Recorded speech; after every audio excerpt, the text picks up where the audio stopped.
Welcome back. Well, there's the two coaches, Setien and Hansi Flick, and when you look at these pictures, this result and this match feels like a result and a game that will be spoken about for years to come. Delight for Bayern Munich as they go through to the semi-finals. They will play either Manchester City, the possibility of being reunited with their old coach Pep Guardiola, or Lyon. That, of course, is tomorrow night. But Barcelona are gone, and gone in some style as well. Damien, I know both of you beforehand spoke about tipping Bayern Munich to go through. You said that the head went for Bayern, the heart went for Barcelona. To see a destruction of a team like that, that's astonishing. Yeah, it's a sad night for football, you'd even say. For the club as a whole, you know, you think about the DNA over the past 20, 30, 40 years, Cruyff 4-3-3, even that's dead. The energy, the movement, you know, it's all very static, 4-4-2. And even the two boys up front, you love them, Suarez, Messi, but you can't defend against Bayern Munich with 8 players. And even when Griezmann and Fati, I know he's a young player, comes on, sometimes it's 6 and 7. So it's been threatening to happen for a couple of years. You know, the Roma result, the Liverpool result. I didn't think it would be quite this bad, but it's absolutely game over for this team. You think of every top team in the world now, there's a spark about them, energy. Just compare them to Liverpool. It's absolutely night and day. Said before the game, massive rebuild. Where are they going to get the money from that? I do not know. They've seemingly got the biggest wage bill in the world in club football, and they've obviously got a big renovation going on as a new camp that's going to cost 420 million euros, I believe. So where are they going to get the money for this rebuild? But for football, just a football fan, they make movies about this team, about this club. Yeah. It's a sad day. It's a great night for Bayern Munich, and Bayern Munich play fabulous football as well, no? Absolutely. I wouldn't share the sad night for football thing. An emphatic defeat. It's obviously the end of this Barcelona era. I think the last few months they stuttered towards the end of La Liga, the off-the-field stuff. You asked a question at the start of this programme. I wonder why did Messi say publicly that this is a weak team and if you can get at them with energy, you'll do well. There's obviously a huge range of problems behind the scenes as well. That dressing room is going to have to be torn apart and put back together again. I don't know how you start that. The obvious question is, does the manager stay? Probably not. What did they do with Messi? He's a year left on his deal.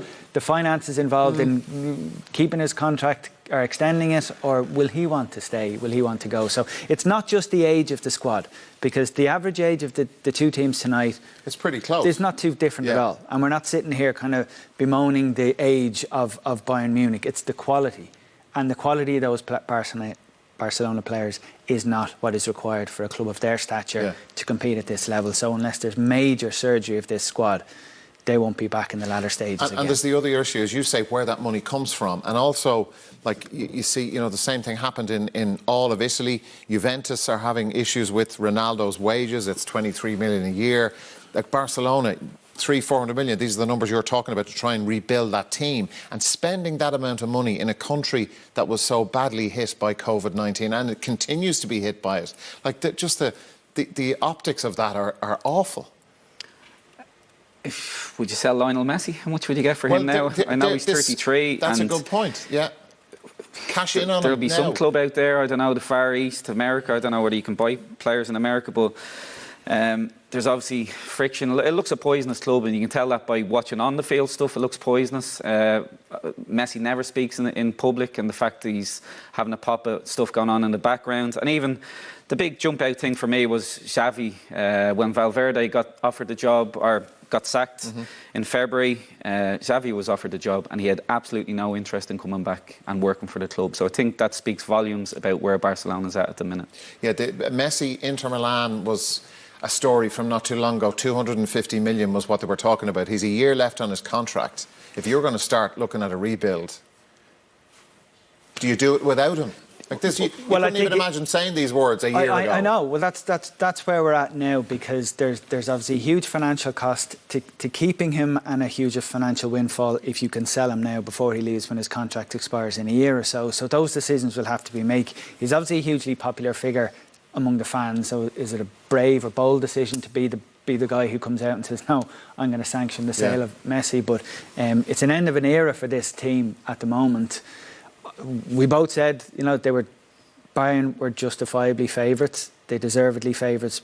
I don't think anyone saw a collapse of this. And that's what it was. It was a complete capitulation. For sure. We're going to look at the 4 goals that Bayern got in the second half. And as with the German national team against Brazil, these guys just do not stop. They will keep going. There was absolutely no question in our minds at half-time whether or not they'd take their foot off the gas at all. Davies, we spoke about before the game, as someone who's had a great season, could have a hell of a future in the game. But tonight's performance... to do this, he's already beaten 3 players at this point. He makes an absolute fool there, the full-back. He gets from the position he got the ball in initially to being 2 yards from the goalkeeper without anyone landing a glove on him. So, superb play, and it's the same side of the pitch here that the 6th goal comes in against Semedo. Had an awful night. He was one of many who did. Lewandowski had to wait a little while for the VAR officials to confirm the goal, but after this it was a question of just Bayern's attitude. It wasn't down to Barcelona's ability as to whether they could keep them out. It was just down to Bayern. How hungry were they? How kind of ruthless or professional or determined were they to get more? Because there was goals here for them. So half time they were 4-1 down. They went out and lost the second half 4-1 as well. So this Bayern team, we saw them put 7 past Tottenham earlier in the season. They finished the group stage with a better goal difference and 6 wins, the best performance by anyone in the history of the competition at the group stage. 7 past Chelsea, 8 past Barcelona in one night. They're looking unstoppable at the moment. And Damien, the way Barcelona looked, the signs were there from early on, but I suppose these signs and the indicators of this have been there for quite a while. Haven't been in the semi-finals of this since 2015 when they won the thing.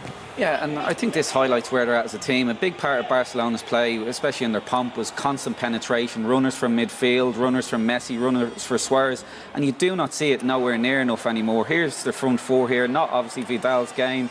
Messi, Suarez, Griezmann, absolutely no interest. They always want to play in front of the back 4, and it's just too easy to play against. And like I said, the top teams, it's just constant runs in behind.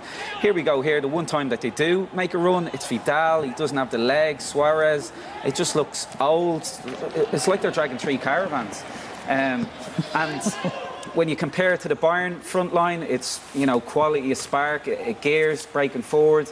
And the penetration that does come from Barcelona, it's often from the fullbacks. Here, Suarez does not have any interest in running behind. Griezmann, no interest.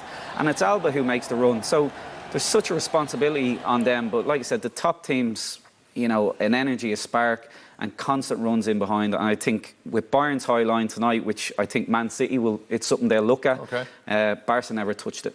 Yeah, Barcelona once in the semi-finals since they won this thing in 2015.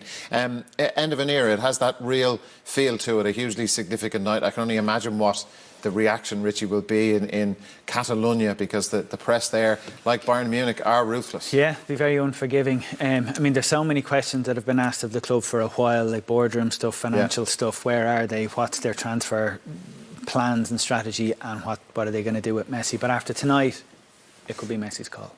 Yeah, OK, very good. That's it from us this evening, with thanks to Damien and to Richie for their company here in studio. We're back with RB Leipzig against PSG on Tuesday night. That could be as significant as this evening, although I'm not so sure. Bayern ease their way into the last 4. They've beaten Barcelona by an incredible